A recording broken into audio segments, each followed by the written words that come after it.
Esse trabalho tem como objetivo analisar a representação audiovisual da comunidade autista nas diferentes mídias. Para isso, foram apreciadas 25 produções, dentre elas filmes, séries de TV, reportagens jornalísticas, programas de TV, peças publicitárias e canais no YouTube. Esse material selecionado serviu de base para identificarmos aspectos relevantes para a análise. Foi por meio dele que percebemos padrões na representação desse grupo e características dentre eles similares ou idênticas. As mídias audiovisuais têm um importante papel na representação dos portadores de autismo, porque esse material tem uma carga de potencial positivo ou negativo, dependendo de sua forma de reforçar ou romper estereótipos nocivos da vida real.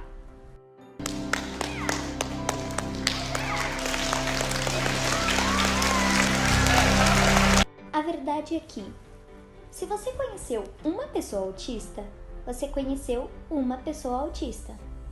Essa é uma máxima repetida pelos grupos autistas e ilustra bem as diferenças entre a representação no audiovisual e na vida real.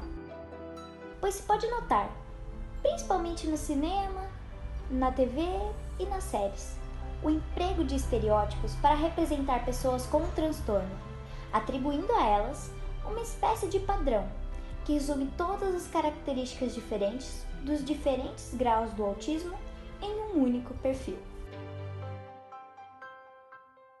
I've been alive for 10 years, 5 months, 17 days, and 14 hours. And in all that time, I've never said a single word. Esse perfil representa uma imagem de um autista genérico, isto é, na maioria das vezes, o autista representado na ficção apresenta características que são usuais. Só que, assim como a imagem criada, as particularidades que apresenta são genéricas. E na realidade não é tão simples como na ficção. Não existe um ideal de pessoa autista, como sugerem as produções, porque há diferenças nas condições dos portadores. Isso faz com que a figura do autista construída por essas mídias seja desprovida de personalidade própria. E ele é igual ou é diferente de você? Diferente, porque ele é ruivo e eu sou loira. Ah, por isso. Também se reforça nessas mídias o caráter totalmente incomunicável dos autistas. Seja no foco dos depoimentos de familiares, nos exemplos jornalísticos, ou nos dramas familiares de filmes, séries e novelas. Se entende que o portador do transtorno não tem voz ativa a respeito de suas próprias condições. E essa responsabilidade é transportada para os pais e amigos. É analisado isso em cenas em que o personagem autista é quase invisibilizado totalmente, servindo apenas como escada para outros personagens ou marcado apenas pela presença física. Aliás, falando sobre a voz dos autistas, a maioria dos atores e atrizes que interpretam os personagens autistas não são de fato portadores. São atores neurotípicos representando um grupo do qual eles não fazem parte. Nas reportagens, se reforça um erro identificado como comum entre a comunidade autista: tratar o autismo como uma doença. O uso do "com" sugere doença, ao invés de crianças autistas. O autismo não se trata de doença. Se reforça com recursos muito sutis, mas bastante recorrentes nessas mídias. He's not psychotic, he's autistic. Como, por exemplo, frases do tipo "crianças com autismo". O pensamento da pessoa com autismo é um pensamento muito mais concreto. Cuidar de uma criança com autismo pode ser uma carga imensa. A história de um menino brasileiro que nasceu com autismo. Caio foi diagnosticado com autismo uns 6 anos atrás.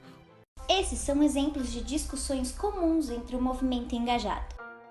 Agora, existe também nas mídias a reprodução do preconceito existente.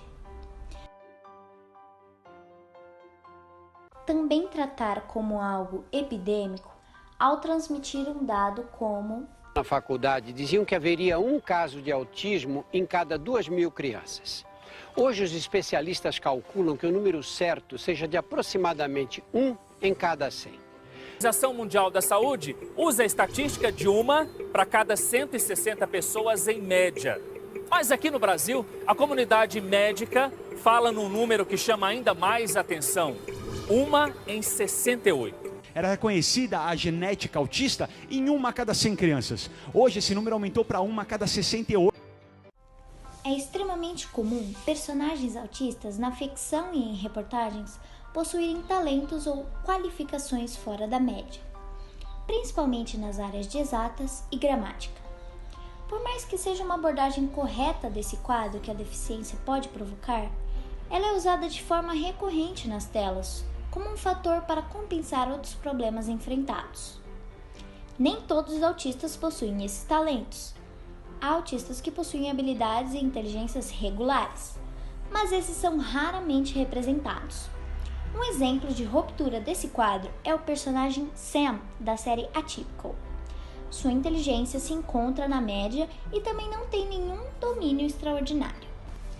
Existem nas representações midiáticas características estéticas bastante padronizadas dos seus personagens. Por exemplo, não é coincidência lembrar prontamente de algum personagem autista que seja do sexo masculino, porque a extensa maioria das representações autistas encontradas atualmente é figurada por homens. No entanto, essa tendência dá sinais de estar sendo superada aos poucos. Tudo que quero, Temple Grandin e o personagem Benet, de Malhação, são exemplos de mídias voltadas para uma maior representatividade das mulheres dentro da comunidade autista. Esse processo ocorre aos poucos. Ainda há um padrão de representatividade definido nessas mídias. Personagens homens, caucasianos, heterossexuais, cisgênero e de classe média ainda representam boa parte dos portadores de autismo nas mídias audiovisuais. Já na publicidade, se nota que as campanhas têm um forte apelo de conscientização.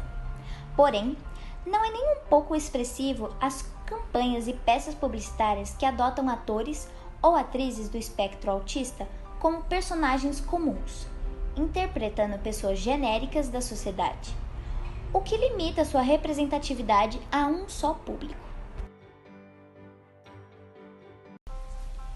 Em outras plataformas digitais, como o YouTube, há uma ruptura fortíssima na forma de como é representado os autistas, porque no YouTube, o autista é geralmente o dono do seu próprio conteúdo, tendo assim voz ativa e mais propriedade para descrever sua realidade complexa. Eu não sei o que fazer, gente, é verdade.